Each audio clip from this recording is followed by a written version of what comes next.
Good morning, everyone. My name is MightyStream. I'm going to do your September the 25th Spiritual Principle a Day in a meditation. Let's go ahead and get into that meditation. I feel like I'm talking like a robot today, very slow and methodical. So I hope that's no indication as to how I'm going to read.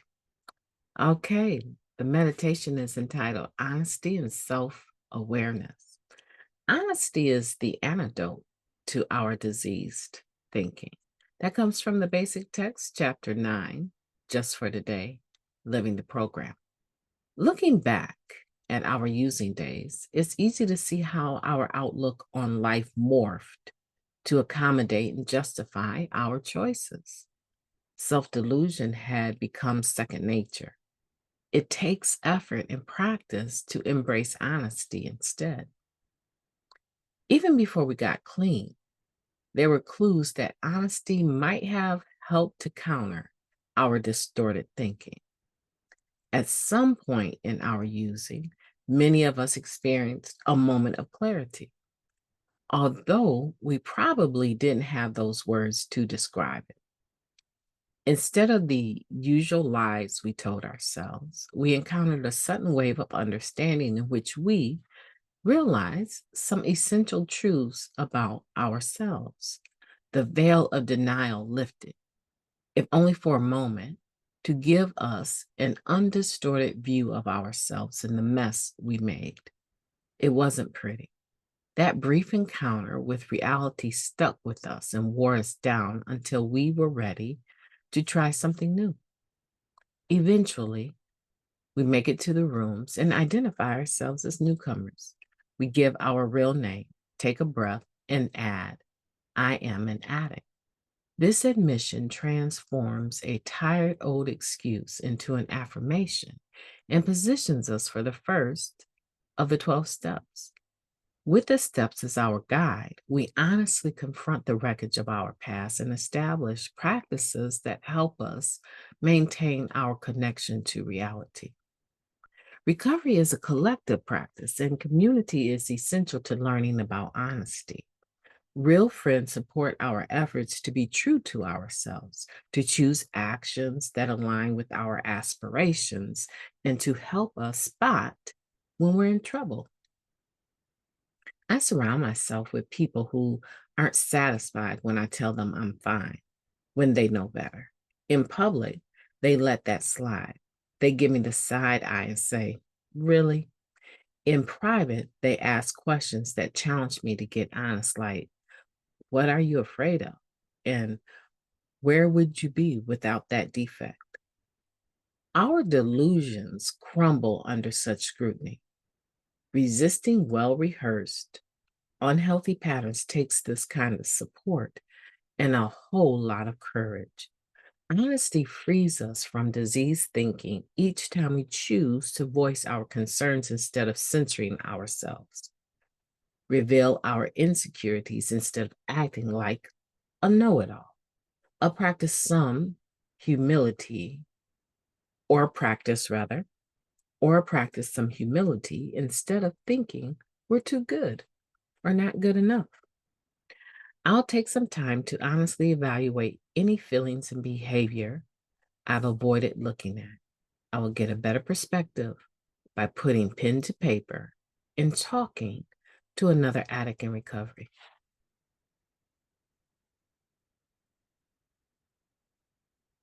Let's take a moment of silence followed by the we version of Serenity Prayer. Moment of silence now, please.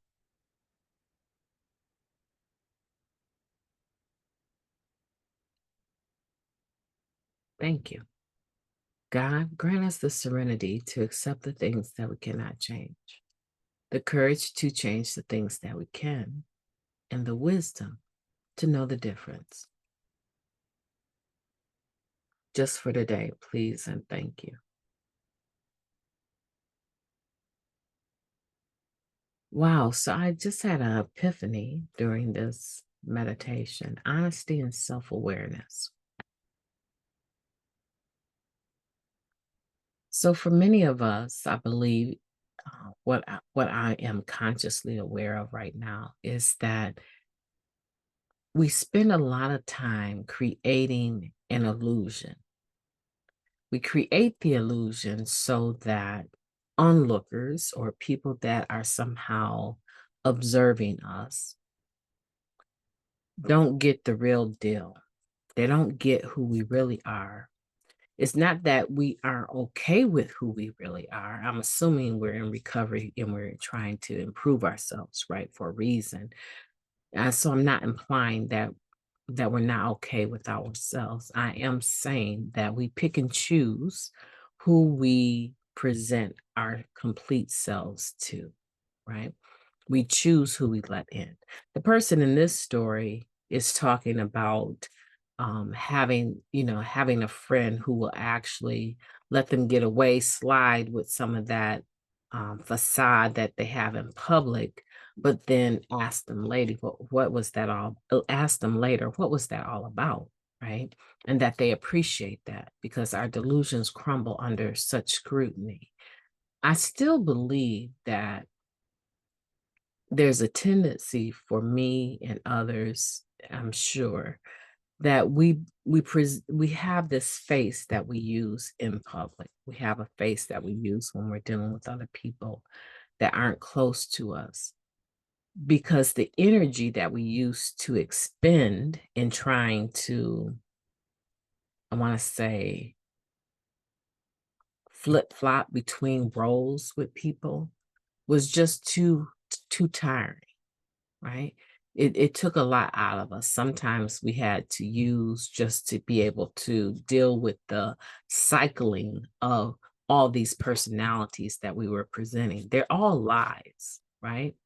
Or maybe there's some truth to what we're presenting, but not complete truth. So I think what happens in this world today, especially after the pandemic, is that we're all used to having to be masked anyway to go out. Right now, some phones have face recognition that include the mask, right?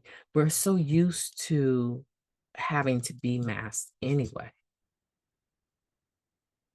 And now that we don't have to be, we almost operate. I still see people parking their cars every other parking space, right?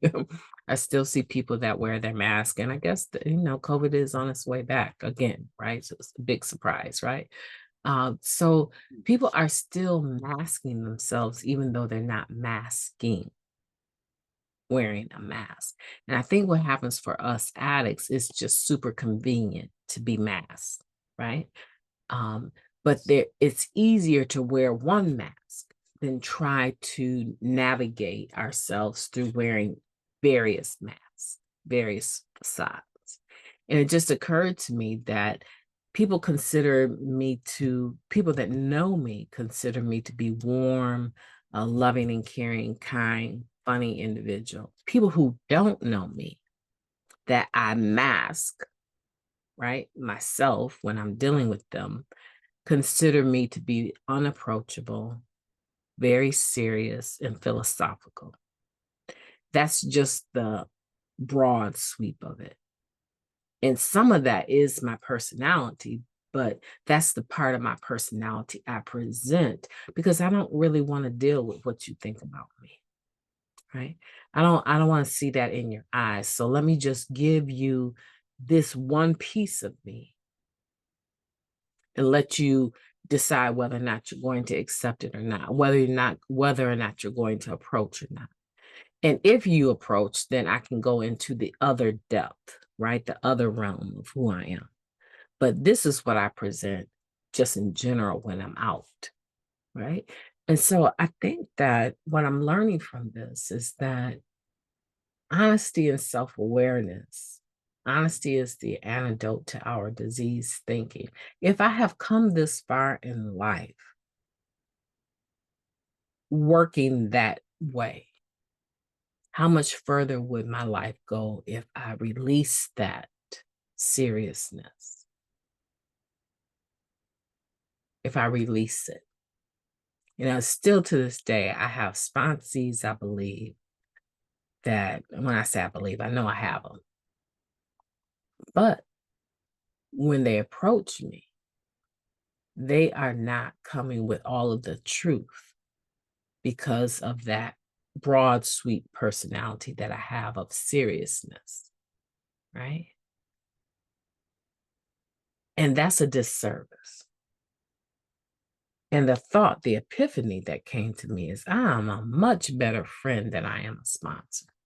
That is the epiphany that came to me during this, because I do know when you're working with people in recovery, they come with a lot of bags, and they only unpack the bags according to the level one that they're comfortable at. But also, as they unpack a bag or two, they're monitoring to see how you respond, right? And my response is always the same.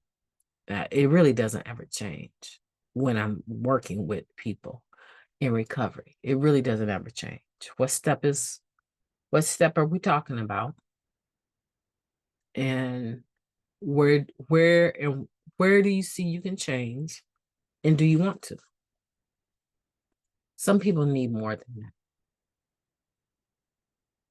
Some people need more than that. Some people need to literally be shown and spend time in your presence so that they see how you live it, and not just hear you tell them or ask them questions that cause them to dig maybe deeper than they want to go, but in a lot of times are willing to go. So, not willing to go, able to go. So sometimes they need something more than that, right? Instead of being confronted with having to always make a decision about how much do you really want to change or do you really want to, maybe it's just they don't know how to and they need to be shown. And that takes time. That takes time. And admittedly, probably more than I have at the moment, but things will change. My name is MightyStream. I've enjoyed talking to you. I hope that you have a beautiful day on purpose as you consider how honesty and self-awareness can work for you in your recovery.